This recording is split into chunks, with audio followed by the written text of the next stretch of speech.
record. Hi guys, Sharon Lewin of School Corridor here, and we're going to do our Zoom app tutorial tonight so that you can start using the Zoom conferencing tool.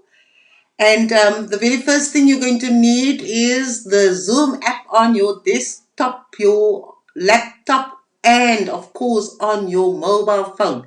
So go to your browser, type in zoom.us, zoom.us, and you will see your Zoom app downloading on your computer or on your phone.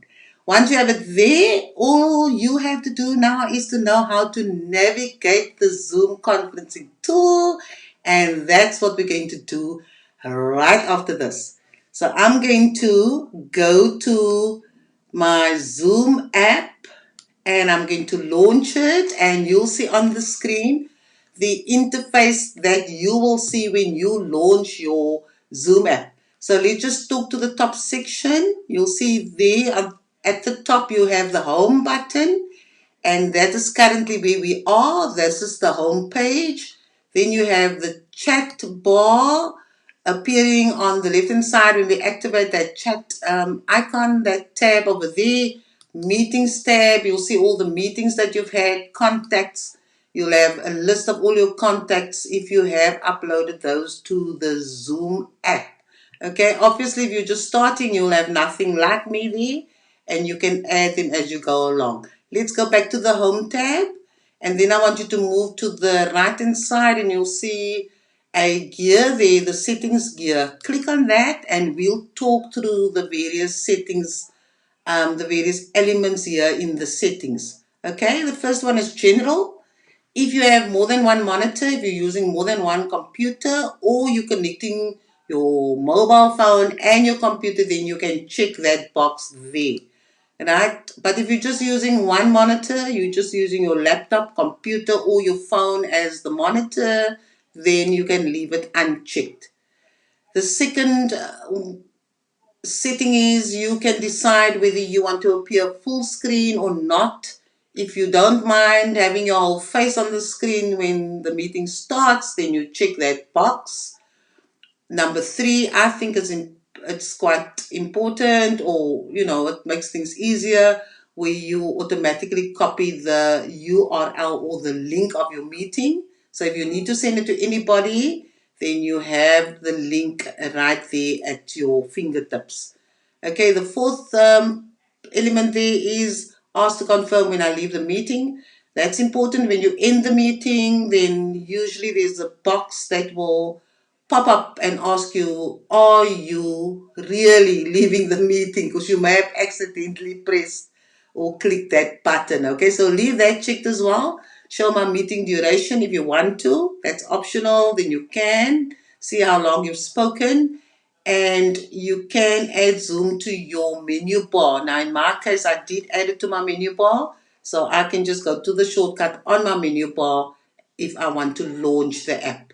Okay, let me just go back to show my meeting duration. Perhaps now's the time for me to speak about the various pricing options that Zoom has.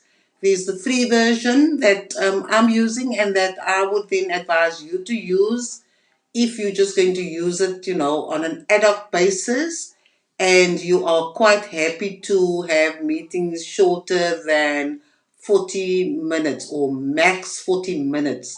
You are allowed up to 100 participants on the free version, and your meetings, like I said, are about 40 minutes long. So after 40 minutes, Zoom will cut you off, but nothing stops you from rescheduling another meeting. Okay, so the free version is quite fine for us. So if you want to see the duration of your meeting, you can check that. And then, of course, the second last one is stop my video and audio when my display is off or screensaver begins. That, if you want to check, you can check it. And then the last, the last one is remind me 15 minutes before my upcoming meetings. I think that's a good alert to have, to know. Sometimes we get so busy that we don't realize there's a meeting coming up, right? So if you have the Zoom app downloaded on your phone, then obviously you'll get a notification on your phone, which is good. Then of course there's this nice feature where you can decide what skin tone color you want when you do a thumbs up. Okay, now I've chosen sort of the light brown. I could choose any one of these, but I think I chose the fourth option over there. Okay, that's all under general. Then you go to video. When you go to video, it will just give you all the all the points about the video. Which camera are you going to use? So in my case, I use a webcam, so you can see my webcam featured there. But in your case, you'll probably choose, you may also have a webcam, but you may choose your built-in camera on your phone or your computer. My video, you can enable it to be HD, that's the highest quality. You can check whether you want to mirror your video, and you can even touch up your appearance so you can make yourself look better. Although I can't see any difference here when I do touch up. And then the meetings, you can decide which ones you want to check here. Always display participant name on the videos. I think that's quite good to do, because when somebody is in your meeting and then the person's name will appear as a label or a caption, that's quite nice. Turn off video when joining a meeting, that you can decide. If you want your video to be on when you join or when you want it off. It's really just personal preferences here. And then always show video preview dialogue when joining a video meeting. So that I check. But you can decide what you want to check over here. That's entirely up to you. That's under video, right? So go to audio. Here again, you check which speakers you're using. Now in my case, I do use an external speaker, but in your case, you may just want to use your internal speakers, your built-in speakers in on your computer or on your phone. Microphone, you can check what microphone. If you're using the microphone that's built into your computer, you will choose the built-in microphone, your internal microphone. In my case, I've got an external microphone which I use as well. So it's pretty easy. You just make a choice. If you don't have external accessories like a webcam and microphone, then just choose your default speakers and microphone, okay, which will mean that you'll be choosing the ones that you have built into your computer or your mobile phone. Then we go to the bottom section here, join audio by computer, that you can tick, and then you can decide if you want to tick, press and hold space key to temporarily unmute yourself. So just go through all these things. I just want to run through it quickly. Share screen. When you share a screen with your audience, with your participants, you can decide how you want to share the screen. So you just read through those options and choose. Chat. The same with the chat. You can decide, how you want your chats to be arranged. Do you want all the unread messages on top? Do you want to change your status? You can just read through all this stuff here.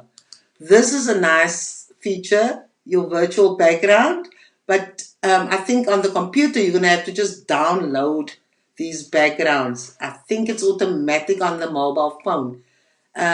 So you can choose. So if your background is too busy, or you don't, you don't feel like tiling up your backspace or whatever, you can choose one of these virtual backgrounds, and you can see there I have some bridge now as my background. If I choose that one, looks like lovely plants at the back there. I can choose this one. I can choose, you can choose the virtual backgrounds, and then everything that you have in your real background will disappear. So obviously I'll just leave it on none for now. Let's go to the next one, recording. So you can decide whether you want to do a recording of your meeting. Just read through all that information there. You can decide, for example, here I checked add timestamp to the recording, so I can see which parts of the recording I may want. Okay, so I can also tell people go to minute 2, go to minute 4, and you'll find that information.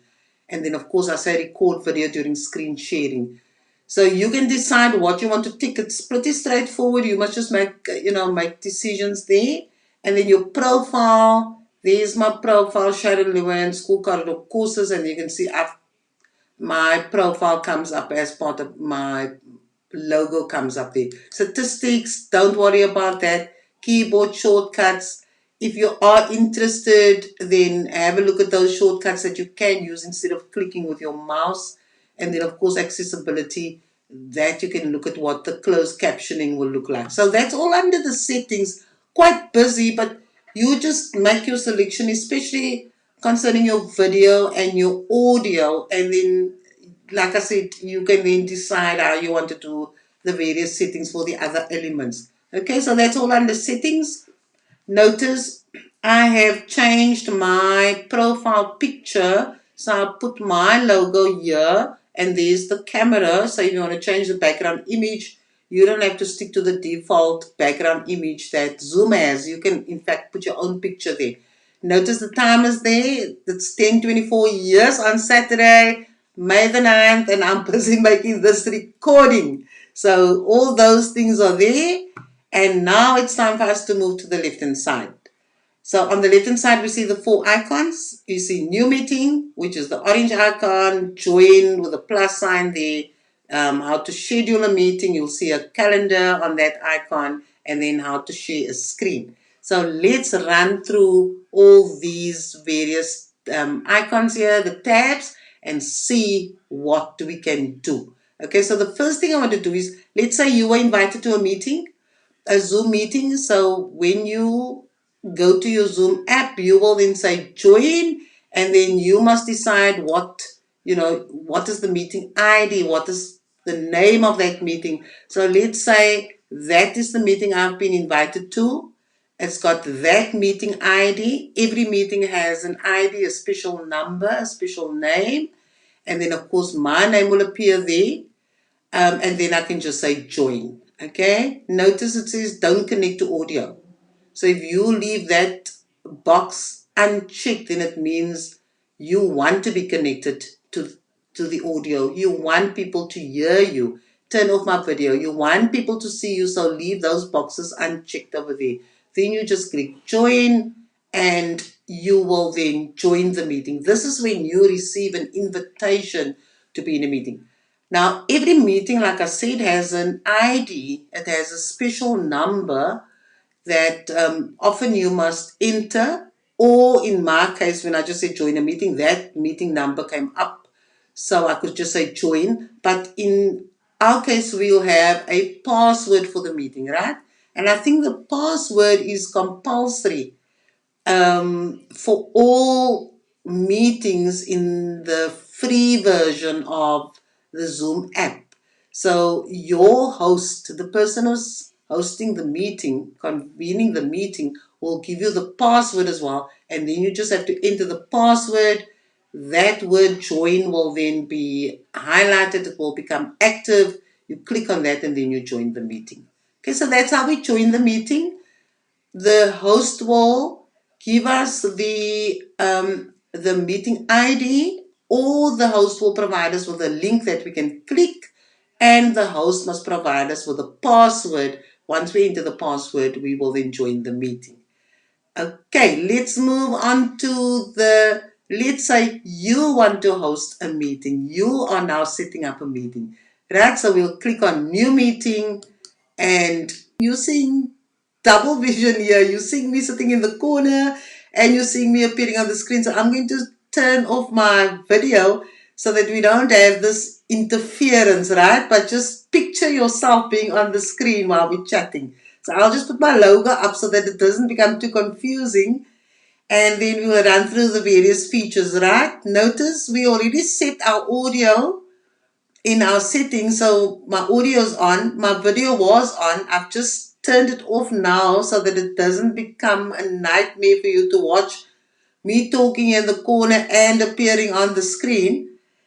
Let's move to the other elements, security elements. Right, notice you can lock the meeting. I think that's a very good function, because just like we all need to be punctual for a meeting, our virtual meetings are the very same. So if people want to join the meeting when the meeting is 15 minutes or half an hour in, then if you lock that meeting, those latecomers won't be able to enter the meeting, right? So you can decide afterwards whether you want to admit them or leave them locked out of the meeting. It's entirely your choice. You can enable the waiting room so people will be in a virtual waiting room, just like you'd have a physical room. People will be sitting in this virtual room until you admit them into the meeting. Then there are certain permission levels for concerning your participants, so you can allow your participants to share screen. Now that's entirely on the purpose of the meeting, and I suppose whether you know all your participants and whether you are comfortable that people won't put unnecessary stuff on the screen. So I would prefer to leave it unchecked, and then if I feel comfortable about getting people to share, then I'll give individual participants sharing rights, the right to share their screens. But I would suggest that you leave that unchecked. Then we have the chat function. Yes, we'll get into the chat later. You can see I've activated the chat, and I've activated the fact that people can rename themselves. Now that's interesting because all meetings, there may be meetings that you are having icebreakers or fun meetings, and you don't want people to stick to their birth names, so they can give themselves some fun names, or names that they identify with in terms of the teams that they support, in terms of the school teams that they belong to, or the house teams that they belong to, and so forth. So I just check it. You can always take it off. Okay, that's all under security. And then we get to participants. You'll notice in my meeting, I only have one participant, and that's me. But if I go to the bottom section of the screen, you'll see that I can invite participants to participate in my meeting. I just started this meeting. I didn't schedule it. So I'll just click on invite. And now remember that the URL, the link to the meeting, has already been copied onto the clipboard. So I just have to click on mail, and then I can choose to send an email to people I want to get me to join, to meet me or join me for this meeting. So I'm going to just put down I'm going to invite my husband Basil to the meeting. There's his address, and notice that Zoom already populates the link and the meeting ID and the password. So then I'll just say, hi Basil, please join me for a wonderful meeting. Love, Sharon. And so that's all the details we need to put in there. We say send, and so off that email goes to Basil, and when he gets it, he can just click on the link, and then he'll come to join the meeting, and then he just has to enter the password which has been embedded in that mail by Zoom, and then he can enter the meeting and be part of the meeting.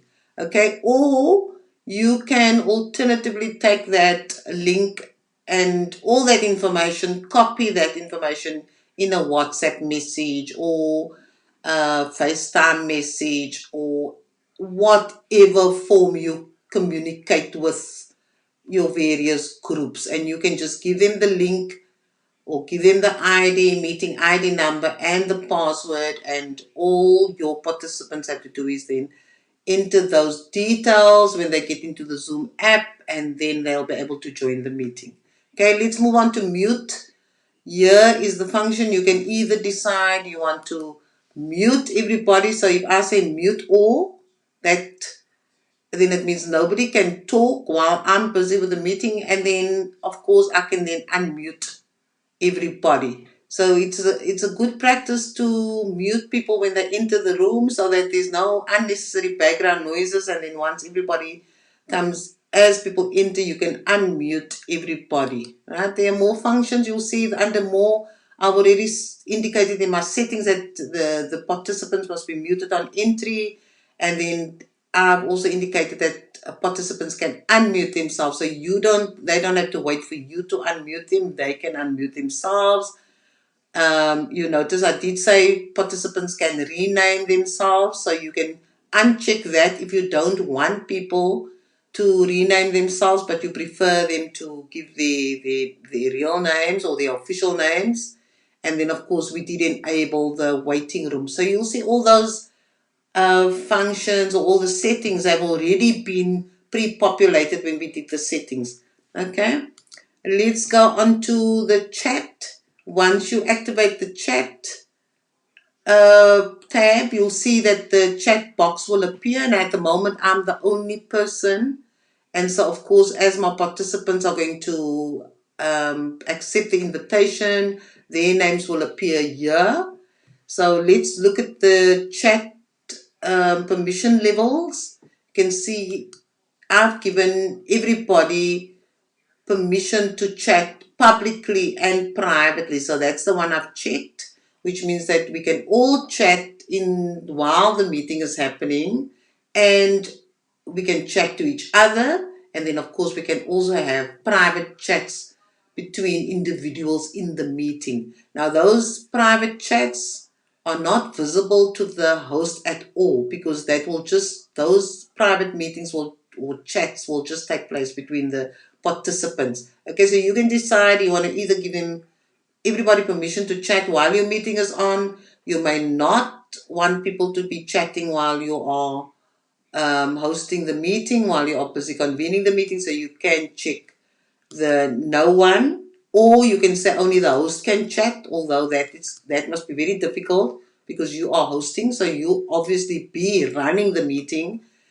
And then you can say everybody can chat publicly. In other words, there are no private messages, so all the messages are seen by everybody and everybody can participate in the chat. But if you want to give people permission to chat privately as well, you'll check the last one like I did. Right, that is the chat function. The share screen, same. Remember, in my settings, I did not give people permission to share their screen, so you can see only one participant can share a screen at a time. And then if we go to advanced sharing options, you'll see it's only the host that can share. Now I think that is a good security feature, because unless you know or you have given your participants permission to share certain certain documents, certain files, or certain information. But I prefer only the host, and then while the meeting is in progress, I may decide to give sharing permissions to some or all of the participants. Right, and then, like I said, the meeting is being recorded, so I can stop and pause the recording here, and if I go to reactions, if I like a point somebody made, I can applaud and use that emoji over there, or I could say that was a good point, and then just as a fun element, give the thumbs up there. Or when the meeting ends, I can decide to do the thumbs up. So we've explained all these elements here at the bottom end that you will see while you are hosting the meeting. So you don't have to feel afraid about forgetting what you need to do, because everything is right there for you. Okay, then when you're done with the meeting, all you have to do is you have to click on end meeting, and the meeting will then end for everybody. Right, so let's click end, because our meeting is done. We say thank you everybody for coming to the meeting, and then we end the meeting and we close our screen. Meeting ends for all, and recording ends, and that is the end of the meeting. And notice there is the recording being converted. I'm just going to click it off so that we don't have all this stuff appearing here. Now, the next step, I've just explained how to start a new meeting. So what I want to do now is I want to show you how to schedule a meeting. Okay, and that will be this icon over here with a calendar. So we just click on that. How do you schedule a meeting?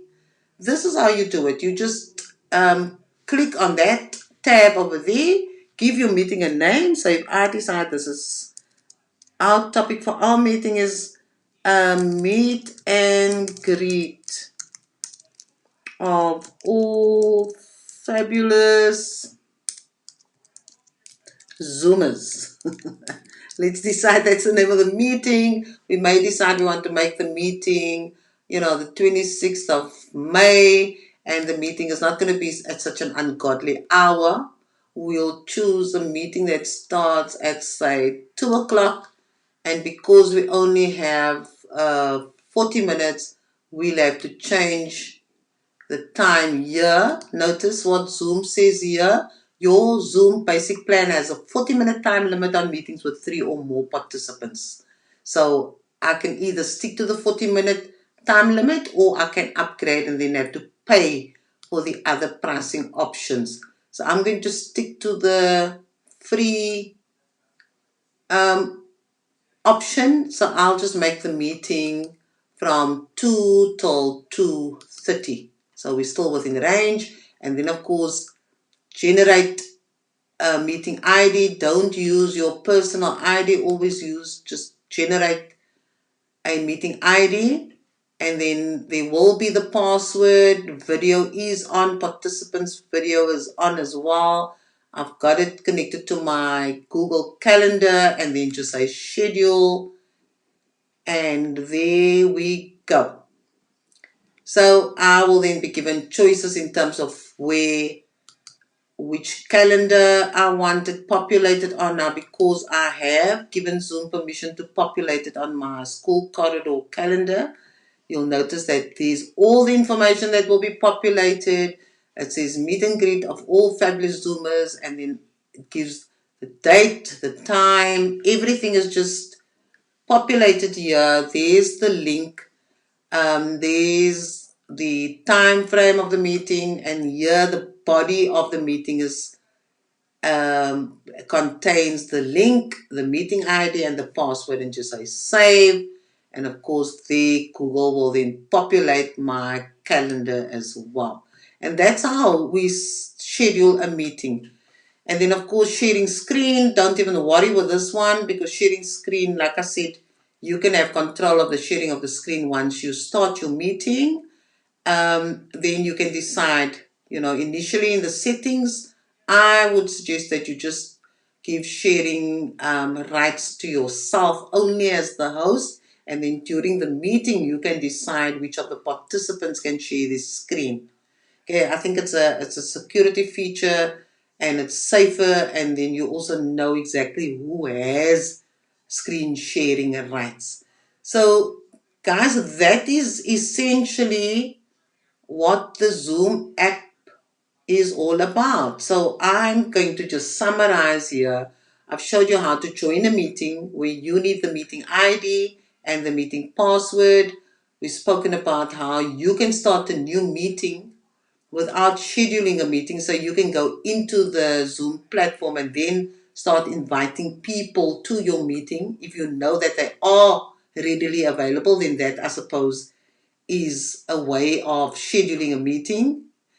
But if you set the meeting up in advance, you then go to your schedule and you populate the schedule.